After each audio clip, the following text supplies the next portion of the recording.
I'm Mario Martinez Jr., CEO and founder of Vengreso, and we are the creators of FlyMessage.io, the free personal writing assistant and text expander application.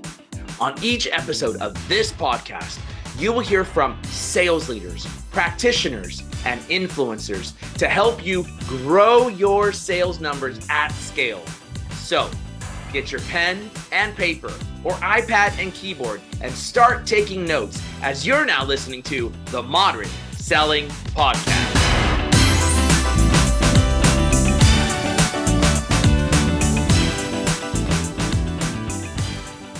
This podcast is brought to you by Korn Ferry. Korn Ferry integrates their consultancy, Miller Heiman sales methodology, and technology to bring you Korn Ferry Sell for Salesforce and Microsoft Dynamics 365. Learn more at kornferry.com/sales effectiveness. Ladies and gentlemen, welcome to this episode of the Modern Selling Podcast. And I've got another amazing, awesome friend and guest of mine. And this one you're going to be excited about. Think, expand the circle. What the heck does that mean? Expand the circle? Well, we're going to be talking about the new upcoming book that you'll have a chance to order in pre-order status by my friend, Mr. Matt Poepsel. Matt, welcome to the show, bro. Mario, thanks so much for having me. Appreciate it. Well, I'm excited that you're here with us. We're going to be talking all about this leadership book for anybody who's interested in leadership. Before we do that, though, do me a favor, give a little background about yourself, where you've come from, all that good stuff. And then I've got a very important question to ask you. All right. Happy to do it. Yeah. So I started my professional career in the Marine Corps, spent 6 years there, learned all kinds of great stuff about leadership and performance and excellence and that fun stuff. And when I got out, I decided to work at a software company based out of Boston, where I led product teams. And along the way, I just found out how much love I have for professional development and coaching. And so I got my PhD in psychology and took a role over at Predictive Index, where I led product teams and professional services teams, all kinds of fun stuff that led up to a lot of those experiences leading up to having a new take on leadership and writing this book. Very exciting. So Expand the Circle is a leadership book, yeah? Absolutely. Yeah. And we'll be spending some time talking about some of the principles inside here that you've learned, that you've studied. You know, interesting, you mentioned Predictive Index. I have a little story to tell you about that. Going back to when I was 21 years old, I was applying for a job. And I got the Predictive Index study that was done. I was working for, applying for, actually, it was a company that Sprint Corporation, the wireless company. They had actually use Predictive Index to be able to identify whether or not someone was a good culture fit. However, I was part of a startup division that they had funded $500 million for. And so they were still utilizing this methodology. Turns out they were told, based upon the answers, to not hire me. And here's what they said. Here's what the personality assessment said. I'm a bull in the china shop, and I need I'm unfettered, unfiltered. And if you want to be challenged, then this is the guy who's going to do that. And so normally you can't make a hire who doesn't pass the test. But because this was the startup company, and this was what they were going after was hot technology startup, SaaS-y, infrastructure as a service play, they made this exception to the rule, and they hired me. So turns out I was one of the first 35 employees. We grew to about 3,000 plus employees. And then the .bomb hit, and I was one of the last 2 people in the company that they asked to stay to help transition out all the business. So there you have it. They were totally right, by the way. The index was totally 100% right. I was always getting in trouble for all the things that it said.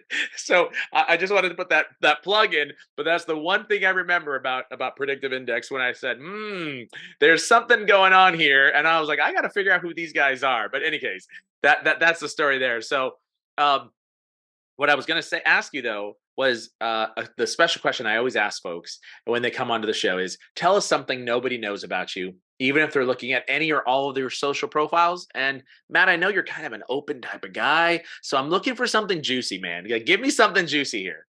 I don't have anything super juicy, but I have something I have never written about or talked about to my knowledge. And that's when I was a little tiny kid. My favorite childhood toy was a dog named Spotsy. Spotsy. And what was funny about Spotsy, I went back to my parents' house many years later. He didn't have any fur or anything. He was like a solid plastic, like you could squeak him. He was almost like a chew toy. Oh, why would my parents do that to me, Mario? I don't get it. A chew toy. Yeah. Hey, everybody has something special. What age were you? I would have been like 3 years old. Love that dog. Took it everywhere. But So you remember it all the way back to oh 3 yeah, years old. definitely a little Spotsy. There you go. That's amazing. That's good. All right, so Spotsy it is, and we're gonna call it our chew toy. So little There did you you go. know that your parents actually gave you the dog's chew toy, and you Right. adopted it as your own. I adopted a son. Hey, there you go. I'm kidding. I'm kidding. All right, man. Well, listen, this is really exciting. There's not enough of it.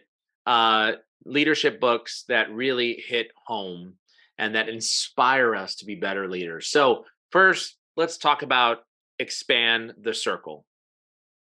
What inspired you to write another leadership book, but this one that is very unique in terms of how it's approaching leaders? Yeah, there are a lot out there, and I've certainly consumed my fair share. I just enjoy them. And what I came to find out is that like you can have so many different angles when it comes to leadership. There's just not one true path. And what I found is that when I had come up in my own leadership experience and I consumed all these types of books, I still had room to grow. I still hit this limit of trying to figure out how do I get to my own next level. And this despite military service, despite having studied, coaching and leadership at the PhD level. And what I started to realize is that I had this opportunity to make a huge difference in my approach. And it came from an unexpected source. My father was diagnosed with a cancerous tumor on his kidney. And while he was going through a lengthy recovery, I was kind of faced with the questions we all have sometimes, which is like, why am I here? And where's this train going? Right. And so I picked up a meditation practice that I hadn't had in probably 15 years. And I sat on the cushion and I started to figure out like thinking about trying to be present, follow my breath and all that stuff. And Mario, I stink at that. And so I spent most of my time thinking about work.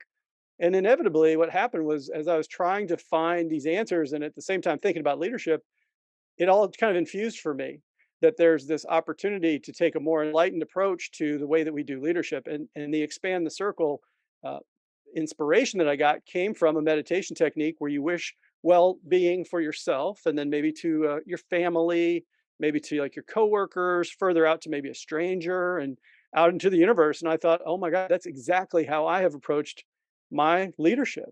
And so the expand the circle framework that I talk about in the book, first I teach how to lead yourself because you can't lead others until you lead yourself. We move on to leading others. We talk about leading your team, leading your organization, and finally leading out into the world. So when I say expand the circle, it's how do we use the techniques in each of those successive, progressive ways to take our leadership to the next level. Expand for me. You said lead yourself. You Yeah. can't lead others until you can lead yourself. What do you mean by that? Yeah. So one of the first things that I talk about is developing self-awareness. You'd be amazed at how many leaders lack fundamental self-awareness. And if we're not aware of those things that are sometimes our strength, many times sort of our caution areas, then it can hold us back. How many times do you talk to a leader who's like, "What do you mean I'm not getting the promotion?" Or "What do you mean you're quitting?" And then all of a sudden find out that it was something in their game or in their technique that they weren't aware was rubbing somebody the wrong way or was holding them back. Another example is after we develop all this self awareness, we're going to see things that we don't like. There are no perfect leaders. I've met a lot of leaders, I've never met a perfect one. And what happens is sometimes we hold back and try to plaster over some of our perceived weaknesses, or we don't like to talk about our failures. But acceptance is like, hey, we're all human, man. We've been through things. Sometimes we have a chew toy for a pet dog, like these things happen. So how do you kind of incorporate that into your full being and be okay with that? That's an important step for leaders too. I move on through things like confidence and into authenticity. How do you really embrace that? Those are the types of things that show up for leading yourself. If you can't progress past those things, then you really can't lead yourself to that next level where you can lead others. I'll use myself as the example here. So I'll take you back into uh, trying to get promoted into my first leadership role. top sales performer. I mentioned to you that I was at the company that I was with. It was called E Solutions, was the company that Sprint had funded, and I was one of the last two. There was a reason why I was one of the last two is because I was the one of the top performers. I was the top performer in the company year over year, in terms of selling infrastructure as a service. IaaS, excuse me. And so that's one of the reasons why. And so, top performer, wanted to go into leadership. I kept applying. I had customers write reference letters. I even had the CIO, because at that time we sold into IT and technology. I had the CIO of a then Fortune 16 company, now a Fortune 4 company. He wrote a letter three times for three different promotion opportunities, and each time I was passed up. And he was finally so irritated because I was so frustrated. Like, why am I not getting promoted? He actually called our president of sales and said, "Why am I writing a letter of reference and this guy's not getting promoted? Like, what don't I understand?" And they of course never divulged why they didn't want to. But then one of my VPs came to me and said, "Listen, you're going to burn a bridge. You need to stop asking Randy to write you a letter of reference. We know every freaking customer that you've ever touched loves you. Mm. We know that you can slay sales. We know that you're one of the most strategic individuals in handling large accounts, mid accounts. Everything that we've given you, you have landed, fixed, address, etc. But that's not the problem. The problem is you. The problem is that while everybody on the outside loves you, half the people that you work with on the inside do not." And that was kind of a big wake up call, right? To like, Oh yeah. and so what he said to me is, "You are not aware of your inefficiencies. And you need to start recognizing what some of those deficiencies are in order for you to get to the next level." Wow, it happens all the time. And so, there's research from Tasha Eurich. She wrote a book called Insight, and she talks about there's two actually aspects of self awareness. One is your accuracy of your perception of yourself, and the other is your accuracy of how you believe others see you. And so, both of those things are essential for us to really make the types of progress and have the leadership impact we want. And so it was such a gift, and I'm sure it was hard to hear for you, Mario. But boy, to think like now you have to be able to not only serve the external customer, but work internally in teams. And now look at this point in your career, like those relationships you have internally, they make all the difference, right? So as painful as it can be to develop self-awareness, it is absolutely critical.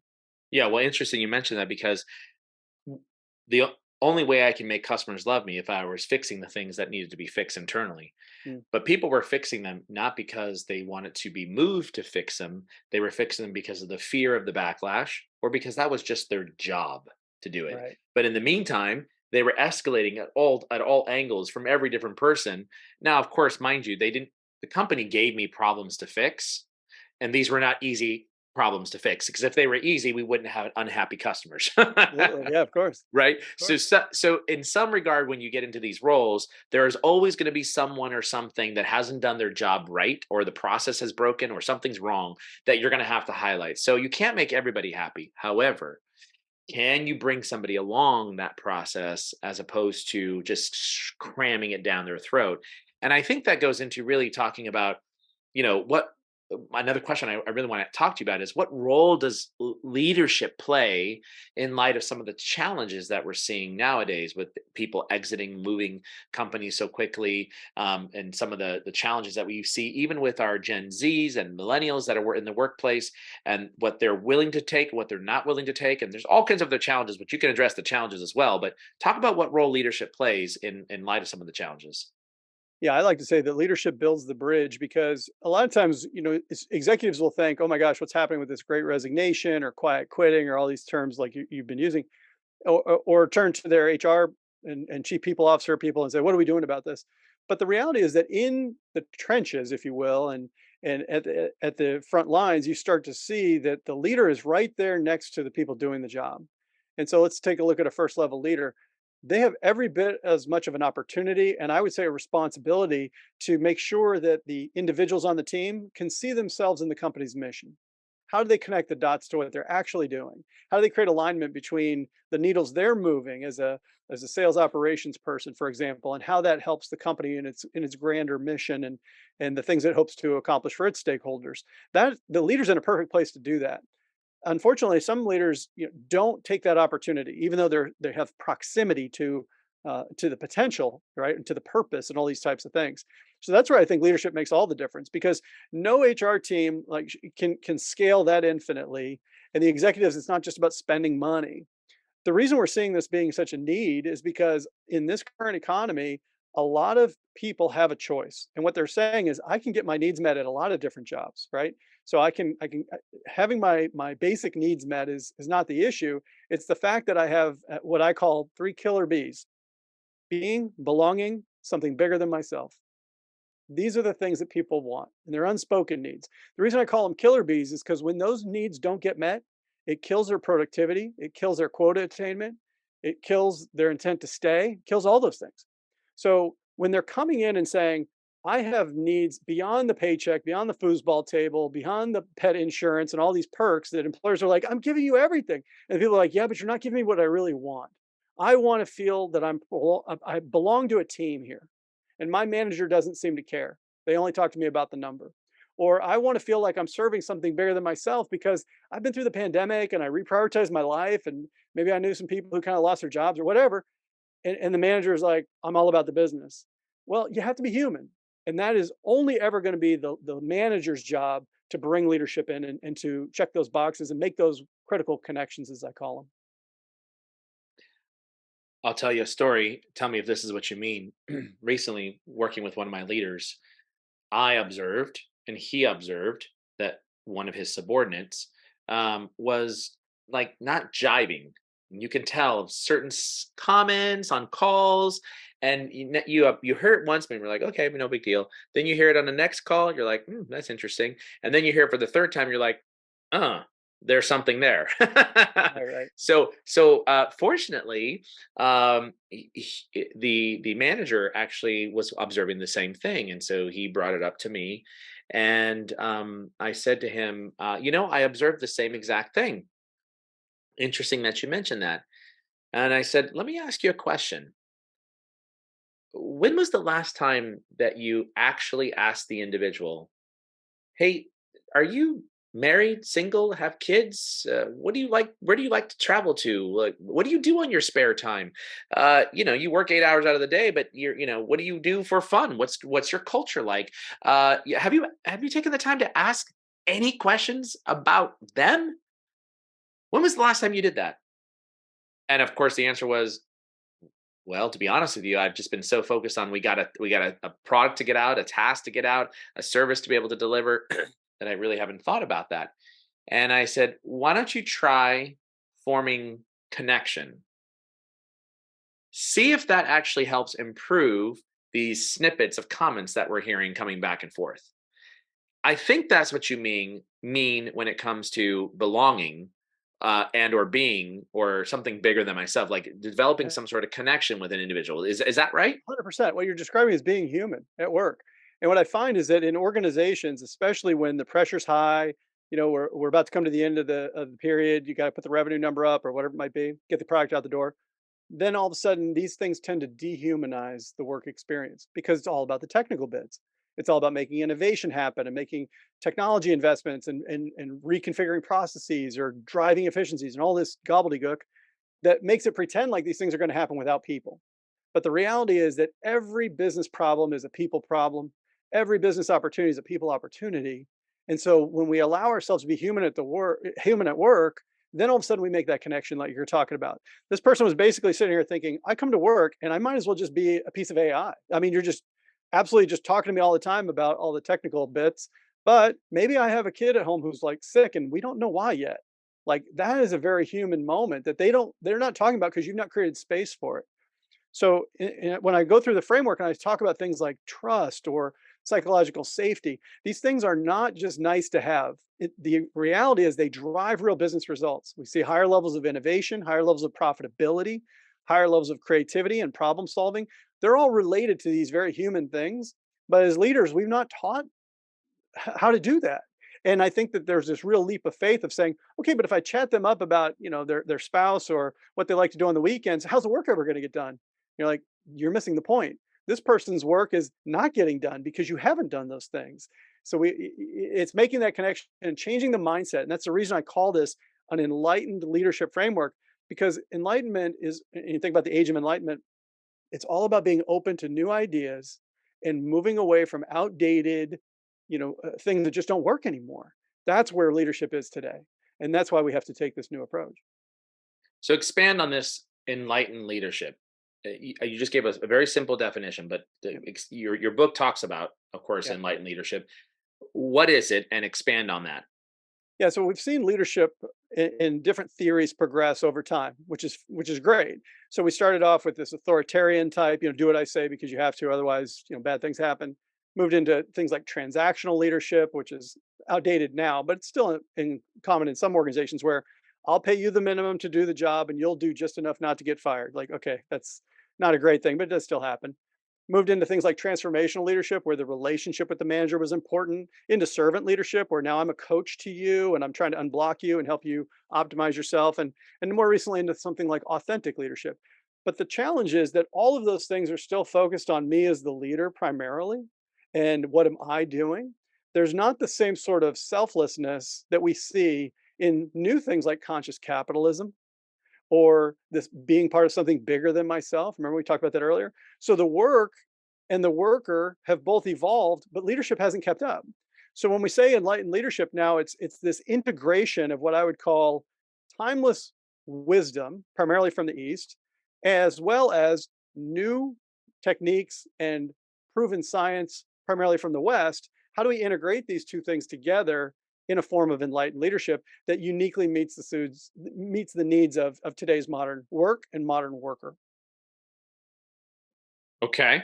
And when you do merge these two things together, the result is The result is a more, I would say, human centric and more business performant form of leadership.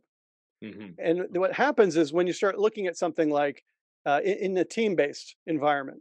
So, what I coach team leaders on through this framework is to say, we've got to start with vision. If you can't tell a story to your team, then they're not going to necessarily want to follow you the same way. So, they want to see the picture. Where are we going and how am I a material part of it? That's how you start to raise some of those things. And quickly, then we move into team identity.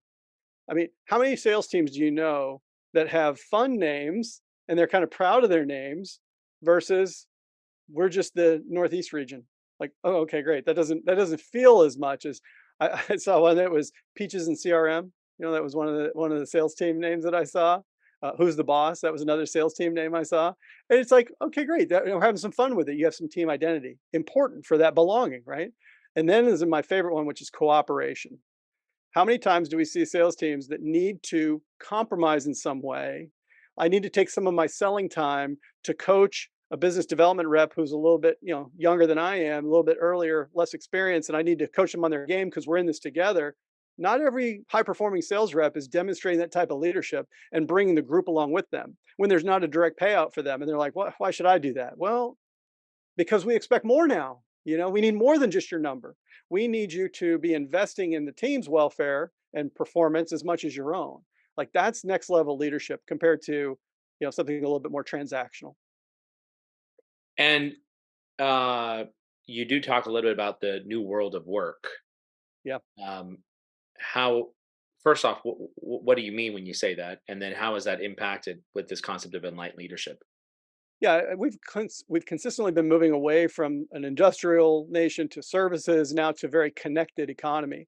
And when you think about most of the work that gets done in organizations today is team-based work, it's highly collaborative. Today, it's increasingly flexible. Tons of flex time. The format has changed, so half of the team members are remote. And how do you sort of make all that work? People are moving around even within a company, much less company to company, faster than ever. So there's a lot of coming up to speed quickly. And as we know, it's highly data driven. Now we're introducing AI and machine learning technologies to be able to complement what we do. So the work has drastically changed. I would say that the worker has changed too. And when you start to, and we've talked about that a little bit. So when you start to say like the new world of work is much more dynamic than it was, both in terms of skills that are needed today. You talk to CEOs, they're like, here's the skills I need. They didn't even register 5 years ago, 10 years ago. It's unbelievable how fast things are happening. And so if you're going to have a group of a workforce who's going to be in learning mode, that means they're going to be in mistake mode. Have our cultures really evolved to the point where it's okay to fail and take time during job hours to learn a new skill? I don't know. Like there's this new way that business is being done, and I don't know that we've fully embraced or understood how tectonic that shift really has been.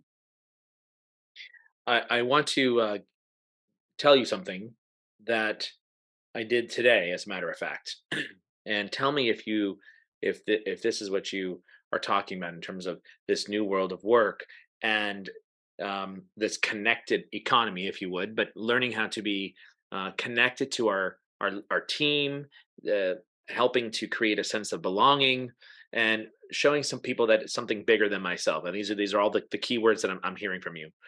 And the story actually started this morning.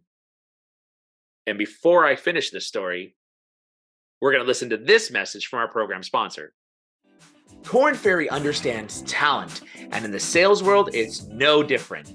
Corn Ferry transforms sales teams using their world-class Miller-Hyman methodology, employee assessments, benchmarking, and talent advisory capabilities to increase win rates and quota attainment.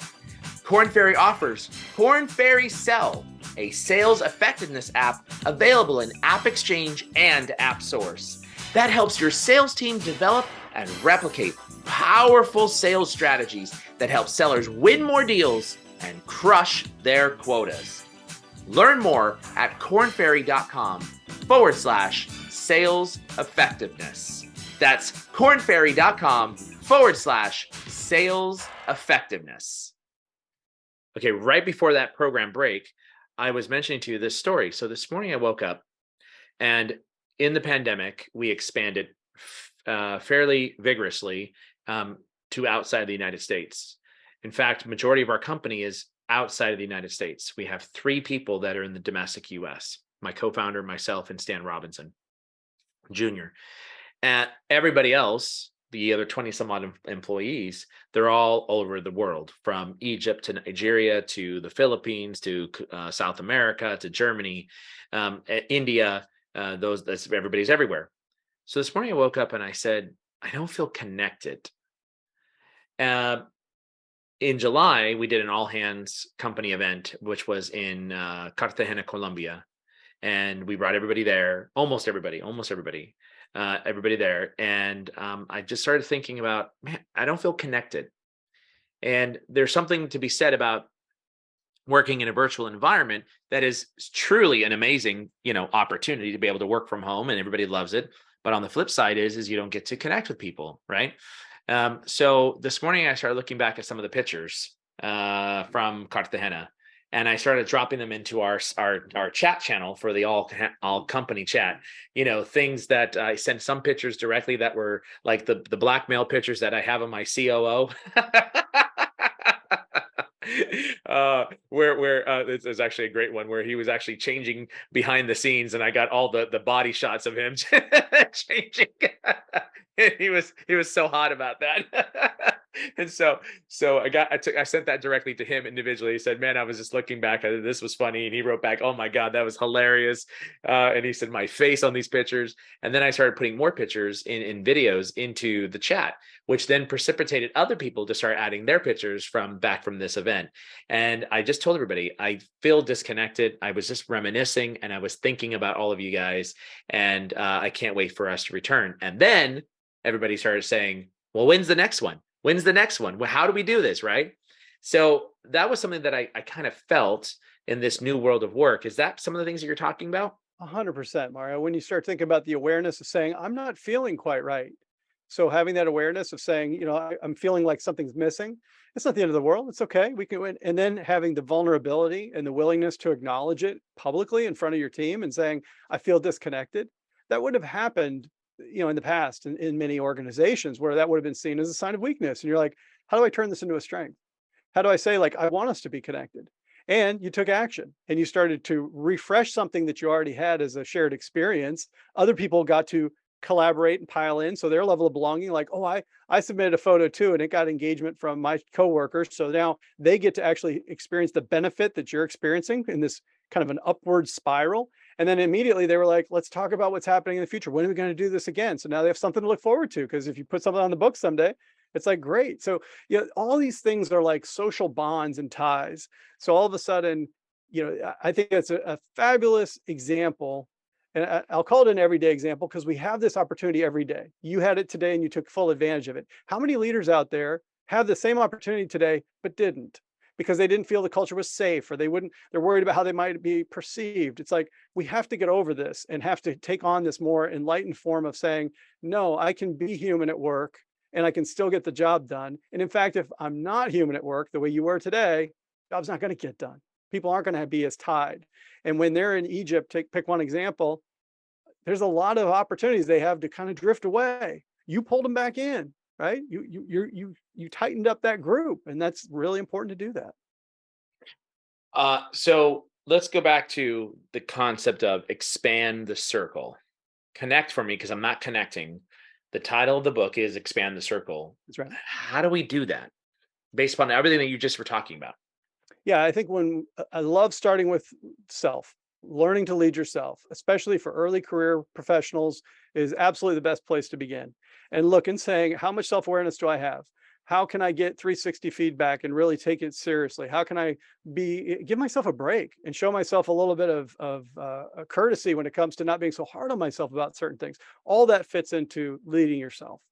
When we start to branch out now, we start talking about leading others, we get into areas about empathy and altruism and building trust and treating people fairly and understanding, like, not everybody on my team is like me.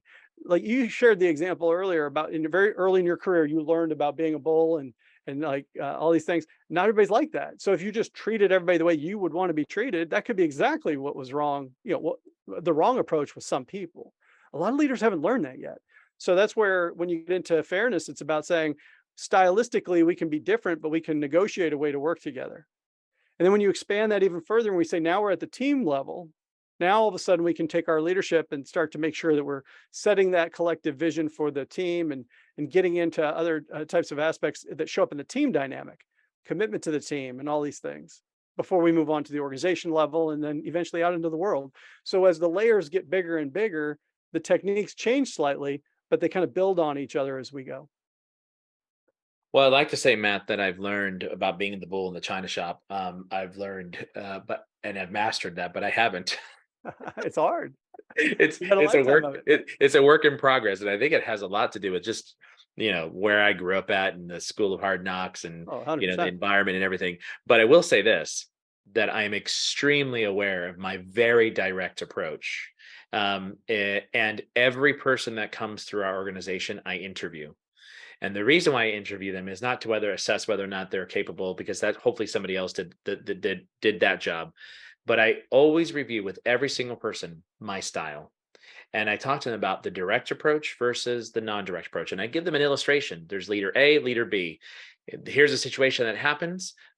Leader A responds this way. And here's a situation that happens, and leader B responds this way. Which one do you prefer? Which style do you prefer? Which one do you progress under best? Which one do you like the most?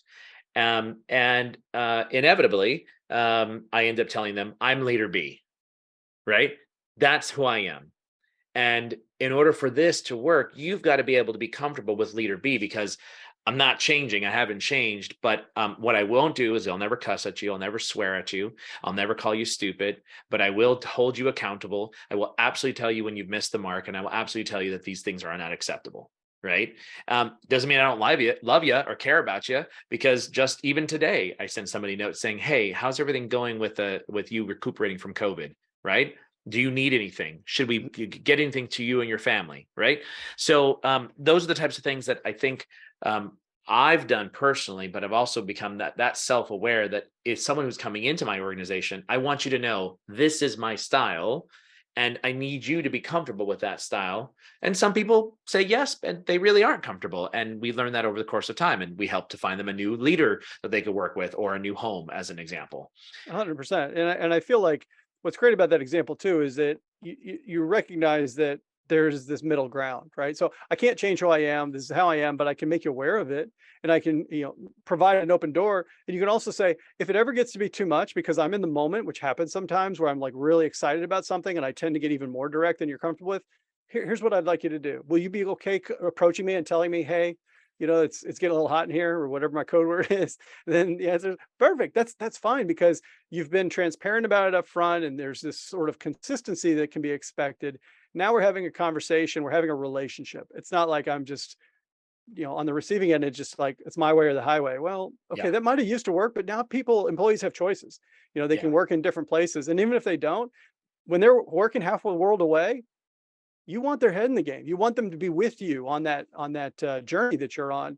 So nobody also wants everybody to be exactly the same. Like that's not going to be a very effective company, because there's not enough diversity of thought and approach and style in order to overcome the challenges. So we need people who are driving and domineering. We need some people who are supportive and a little bit more nurturing and can gel the team.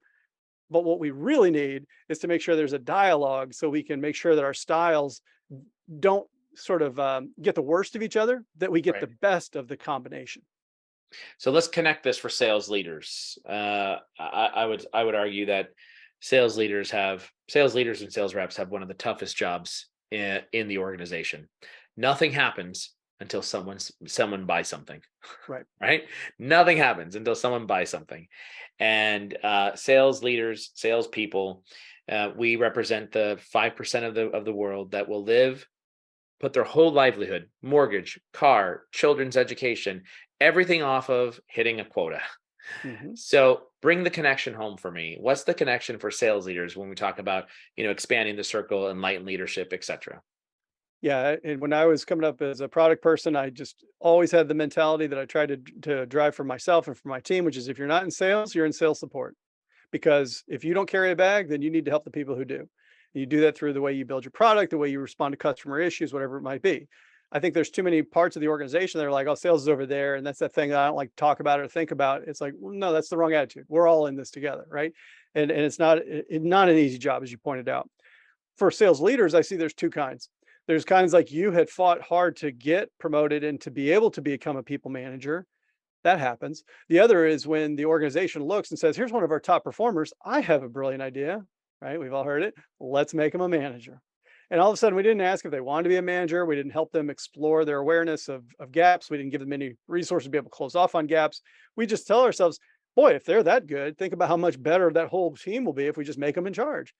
So I think that's one of the challenges. So for me, I would say that the framework allows a sales leader, let's say a relatively newly appointed sales leader, to go through the process of understanding, where am I today, really, both in how I see myself and how does that line up with how others around me see me. And then where there are things that I don't like, how do I not immediately just beat myself up over it? Because a lot of high performers get that way, but it comes at a price, right? It's just you push yourself really hard and you're really tough on yourself, because that got results when you were in little league baseball or whatever. But at some point, that becomes a lot. So how do we make room for there to be things in our game that we need to improve? Totally fine. And then where does that authenticity come from? How can I be my natural self? The reason I think that it's critical for sales leaders in particular is that a lot of people who become sales professionals, they didn't study sales at the bachelor's level in college. They've ended up in sales because they have that type of a personality, and they also have an interest in that type of compensation and that risk profile, and they want to help customers solve problems. There's a lot of things that go into, as they come to find out, great things about selling. But I think helping them connect that through the brutal, sometimes, reality of what it takes to sell is next level stuff. And sometimes that's where the leader has to come in and say, when a sales professional doesn't have a ton of selling experience, how they see themselves in the face of rejection, how they see themselves in the face of the every month the revenue target resets. These are psychological things that a lot of people who are new to the profession struggle with, that the leader has the opportunity to sort of help them through if they take that human approach. So that's kind of why I think it's really important to take this next level enlightened approach to for sales leaders. And of course, we're always developing our future sales leaders. Somewhere in the organization, someone will be that next future sales leader. So, what should we keep in mind as we go through this process? Yeah, I think you have to give space for development. You have to give space to try things, make it safe to try these different techniques, but while you're learning them, if you will. The other thing that's important is to look for people that are very holistic in their thinking. What I've seen about the sales profession is that it's really changing to be require a lot of different people. Meaning that I should say for any one person. So yes, we still have to be domineering and we still have to be intrepid and comfortable with risk. But there's also very much a financial, like managing to the number in the pipeline and using a CRM system. And then there's also, this need to quarterback opportunities. Like right now, there's a ton of research that takes to do large account selling, for example, that didn't used to be the case. So now all of a sudden you're trying to orchestrate a large group of internal people across marketing and sales operations and your sales development team, and then yourself as the account exec or whatever. These are skills that are going to have to be learned. So when we're looking for future leaders, I think it's the ones who can build that relationship with people, who can help lift people to the next level, kind of open that door and coach them up, and also to help people be dynamic and not just be one thing. Like we just have to work that much harder. No, that's not going to work. It's to branch out a little bit. I'm curious. That there's a lot of talk around how our younger generation in the workforce are often expecting to be promoted. 6 months, and they want a promotion. They want to be moving into the next roles. What's your take on that? In the traditional, when as you and I have grown up, you're in a role for 2 years and you're proving yourself in that role. And then you might get an opportunity to be able to be promoted to something else. So you're sitting still and you're working towards a goal. Nowadays, what we're seeing is a much more rapid pace of an individual saying, I'm expecting this. Why am I not getting it? Yeah. Is that a leadership problem or is that an individual problem? I think it's just a continued evolution of a societal expectation, if you will. When you think about it, I'm a young worker, right? I want to get ahead. How over the first 18, 22 years of my life was I knowing that I was making good progress? I was getting a lot of praise. I was on my sports team or I was in school and I was heaped on with awards and recognition and this kind of trophy mentality. That's the yardstick. That's how you know. And so when you get into the working world, there's two choices you have with your employees. You can either continuously promote them and create this hugely stratified, weird org chart and names, or you can help them be clear about what development and progress looks like. Very few employees can I go to and say, can you reach into your desk drawer or pull up on your Google sheet here exactly where you are on your career development journey, the progress you've made, and the progress that your manager's helping you make in the next 3 months? I get platitude. Well, they said I need to work on my executive presence, but I don't really, I kind of know what that means. And maybe I got a book reference or something, but I haven't read it yet. Just like, whoa, if that's your yardstick, yeah, getting promoted and becoming a junior to a associate to a senior, it's a lot easier. So I actually feel like it's a little bit lazy on the part of the leadership team. If they're not going to give these kind of clear professional development plans, then that's going to be the default. I got to get promoted. How else am I going to tell my friends at parties that I'm doing a good job? That's the validation, right? So I feel like in the absence of that, and considering how we've conditioned them from the time they were born, the Generation Z is quite different from like my gray whiskered Gen X crew. That wasn't part of our makeup. We had other motivations and ways of keeping score. So that's kind of where I think it's come from. We created this problem in some ways, but I don't think it is a problem. I think it's just a natural evolution. And I still feel like being transparent and clear about the career development path will take care of a lot of that. Yeah, very true. No doubt about it. What I'm seeing, because we have a mix of the younger generation, the millennials, the Gen Z. Certainly, we've got myself, the Ys, and we've got Boomer inside of our organization as well. And so what we're seeing is just across the board is a need for recognition, regardless of who the individual is. And it has a lot to do with this in the world of which we work in, which is a virtual environment. How do you know that you're doing a good job? In the old days, when we were in the office, we would walk by, we would sit down in someone's cube, we'd stand next to them, we would have water cooler talk, we would see them in a conference room, we'd spend a few minutes chatting, talking, and oh, by the way, I meant to mention to you, and you would get that like acknowledgement right there. Now you're into a Zoom meeting and you can't get out fast enough, right? You're trying to get out fast. So I think a lot of this has to do with recognition. But I love what you said. Help an individual understand what they need to do to get to where they need to go. And I think that's sorely missing. And it's, in fact, I would argue, Matt, correct me if I'm wrong, but most leaders don't even know how to do that because it hasn't been done with them. It hasn't been done with them, and I think that it doesn't get any better downstream. So if you're the leader and it hasn't been done for you, you can't use that as an excuse. You got to go figure it out. Go get good at this stuff and create yourself a roadmap. And again, that's what I love about this is like if you take these elements of this framework I'm sharing with you, and you say, hey, score yourself. How are you on your self-awareness? Well, I could be a little bit better in this specific area. Great. That's part of our professional development plan. We should probably write that down. Right. And let's keep going. So it's like we don't have to be, it doesn't have to be as mysterious as we sometimes make it. Like we have a clear roadmap about how to lead yourself and lead others and so on and so forth. Let's use that and let's take a baseline of where we are. Let's get clear about how we're going to help one another, develop you to get to that next level. And then all the promotions and stuff are going to happen very naturally. But you want to feel like you're making progress. It's a natural human thing to do. And the way you can do that is get out there and pre-order Expand the Circle by my friend, Mr. Matt Poepsel. You're going to love the book. It's a fabulous writing, and it certainly can help you with this enlightened leadership thought framework that Matt was talking about here today. Matt, what's the best way to connect with you? Is it LinkedIn, Twitter? You tell us. LinkedIn, absolutely. Love to hear from you on LinkedIn. And when you reach out, by the way, it's Matt, Poepsel. Make sure that you tell Matt that you heard him on the Modern Selling podcast. That's Poepsel. Reach out to him and say, hey, where do I go to pre-order the book, Expand the Circle, a leadership book that is absolutely applicable, whether you want to be in leadership or whether you are in leadership. Get out there and make that happen. And Matt, I got one last question for you. Final question of the podcast. Your all-time favorite movie, what is it? This is ridiculous. My all-time favorite movie, Heathers, with Christian Slater and Winona Ryder. It's an old cult classic. It didn't hold up very well, but I just remember being blown away and loving that movie. Absolutely. Heathers it is. That's the first time we've had that. Hey, don't turn that dial just quite yet. Make sure you listen to this very important message right now. Korn Ferry sales effectiveness solutions are increasing win rates by over 20%.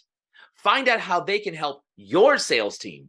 Visit kornferry.com/sales effectiveness. That's kornferry.com/sales effectiveness. Thanks for listening to the Modern Selling Podcast. Please do me a huge favor and give the Modern Selling Podcast a 5-star rating and review on iTunes. Oh, and don't forget, if you'd like to save 20 hours or more in a month and increase your productivity, go right now and download Fly Message, that's flymsg.io for free. It's your free text expander and personal writing assistant. Hey, thanks for listening in, and until the next episode, good selling.